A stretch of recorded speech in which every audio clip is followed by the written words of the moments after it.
How does Earth dissipate electrical fault currents? Imagine a sudden spark or short circuit happening in a power system.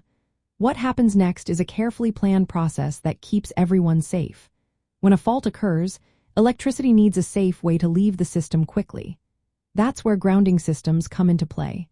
They give the fault current a low-resistance path to flow directly into the Earth.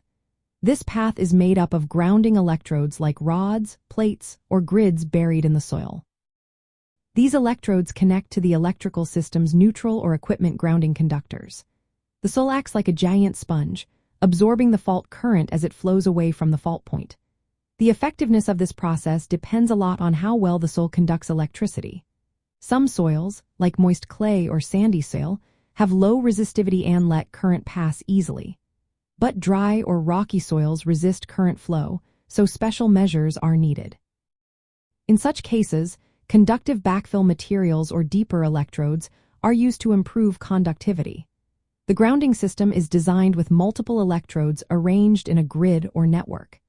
This setup spreads out the fault current evenly and keeps the ground resistance low. Sometimes, underground conductors called counterpoises are added to extend the grounding area, especially in high-resistivity soils. The goal is to create a low-resistance path so the fault current can flow into the Earth quickly and safely.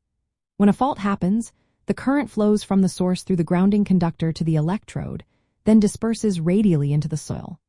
The Earth's vast volume acts as a sink, absorbing and dissipating the electrical energy harmlessly.